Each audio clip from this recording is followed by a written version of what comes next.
insufficient funds. You ain't got no money. Woo. Hey guys, welcome back to my channel. How the dogs and the kittens? Everybody's doing fantastic. Let's get into the story time. So basically, the story takes place a few days after I got my boobs done. When you get any type of surgery, you have the option to take medicine and pain meds. If you want to thug it out and be, you know, natural and be strong, you do you. But me, I'm not gonna do that. If I have a supplement that's gonna put me at ease, I'm taking it. So my doctor prescribed me Percocets, all right? And the Percocets were fairly strong, I'll say that. I took them in the morning, in the night, and then sometimes between the day. And I was very high. I was a little out of it, a little loopy, okay? So I remember I had gotten woken up. It was like maybe 9 in the morning. So my phone starts ringing and it's on full blast. The ringer's all the way up. It's not sparing me at all. I get woken up immediately. I answer the phone. Hello?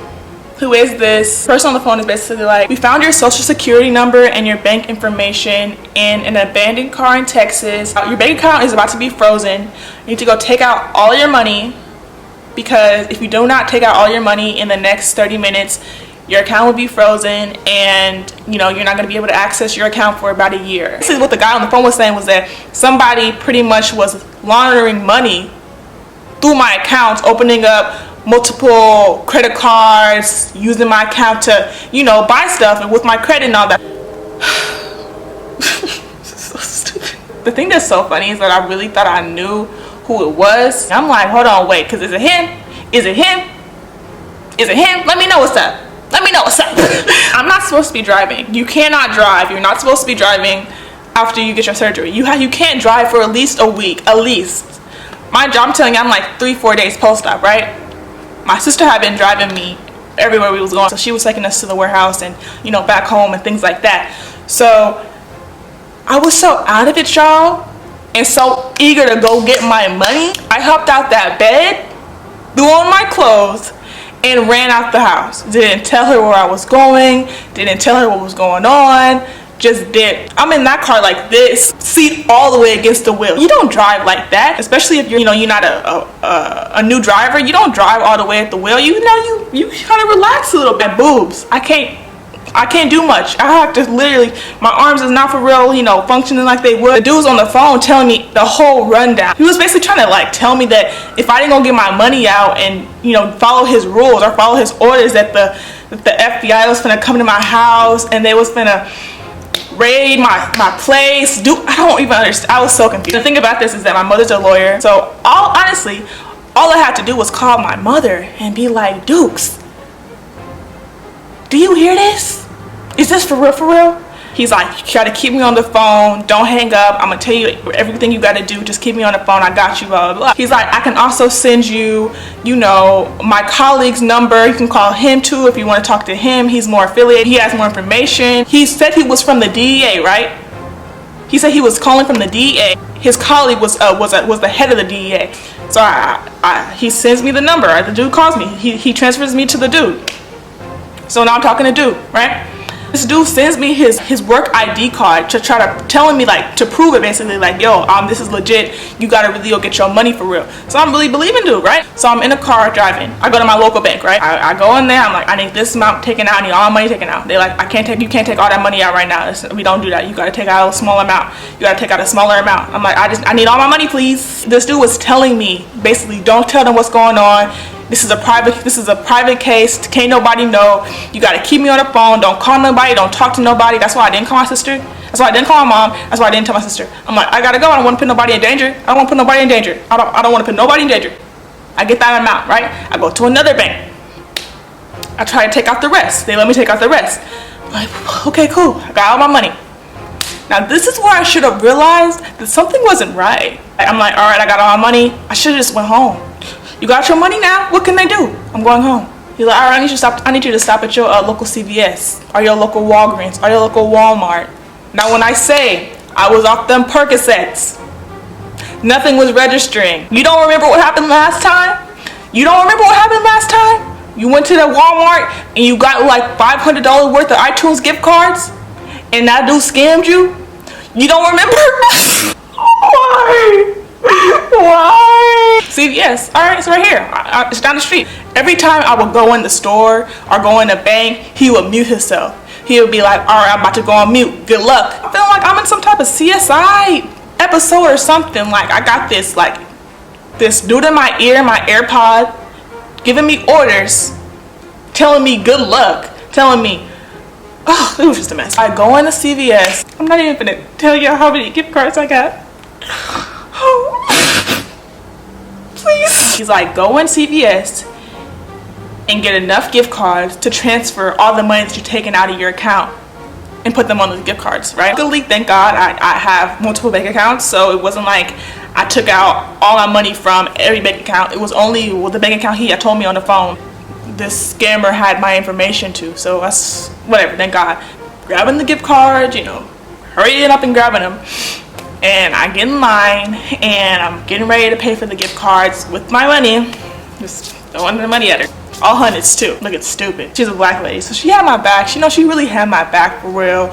I was just being stupid. You know that like the thing you put your card in, like the little screen? There was this like message in bold letters. It was so big that I couldn't have, you know, not seen it. It was basically like, it basically said like, don't get got. You buying all these gift cards. I know you ain't got that many friends and family members to be giving these out. I'm like, man, whatever. Can I get my cards?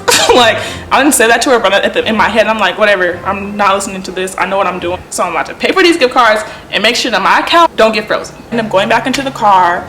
And he's like, I'm like, all right, you can take yourself off mute now. I feel like when he was on mute though, to keep it a being with you, I feel like this dude was laughing at me. Why are you going on mute every time? You laughing because you know I look stupid. Every time he would put himself on mute, he was laughing like, she's dumb, she's stupid. It's a whole elaborate scheme. I couldn't believe it. Whatever. So I'm in the car and I'm like, all right, I got the gift cards. Here, I got the gift cards. What do I do next? He's like, all right, perfect. Read me the back of the code. You've been here before. You've been in this exact same predicament before. And you haven't learned? I'm reading the codes to him one by one. Sending him the codes, reading him the codes. And he's like, all right, perfect, thank you. Your account is saved. Your accounts won't be frozen. You know, your money was gonna be transferred back into your account. How does that make sense?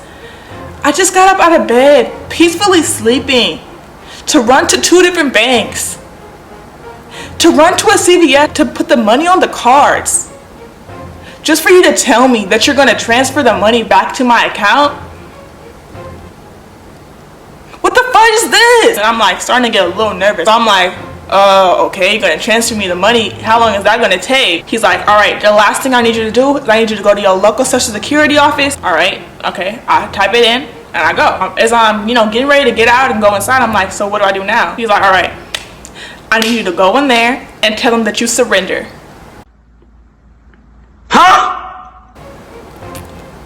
After I heard that part, I was like, oh yeah, this dude's BSing. He is. I'm like, what do you mean? I started getting mad, right? This whole time I've been real cool, calm, and collected. Just real, like, following orders, following rules. This dude could have set me up to have me. Oh, Lord have mercy. This dude could have said, I'm following every order. He's giving me addresses to go to, this and that, and I'm really following him. Imagine if he would have sent me somewhere I could have got, you know, God forbid, assaulted or robbed, stripped. He could have really set me up to, bro. Come on, bro. And think about it, bro, it's Christmas time, dude. When I hear him tell me I gotta go in this building and surrender, first of all, this ain't no police station or police department. You want me to walk into a social security office and tell them I surrender? What? He's like, you have to tell me surrender. You're guilty. We don't have any proof that you wasn't the one who was laundering the money in Texas, and we don't have any proof that, just said it was on something else. I was so confused and mad. I started getting mad and loud now. I'm like, you want me to go in there and surrender? What do you mean? He's like, they're going to take all your assets. They're going to take your car now. He was just naming. He was just talking crazy. That's when I called my mother. When I should have called her immediately when I first got his phone call. I put it on 3-way. And I'm like, Mom, I just basically gave her the whole run through and explained to her what was going on while he was still on the phone still.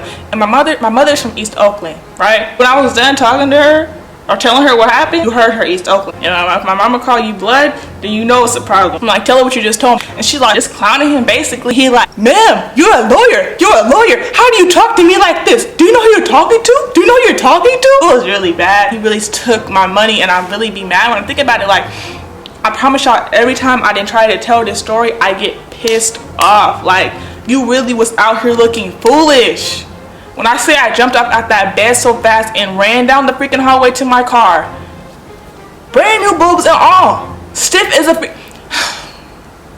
long story short, bro, I got scammed out of thousands, and it's quite sad because I was really under the influence of them Percocets, and if I wouldn't have been taking them things, I would have been a little bit more level-headed, and I would have been a little bit more clear on what was happening. If I was a little bit sober, if I wasn't drugged up when I first entered that call, things probably would have went a little differently. You feel me?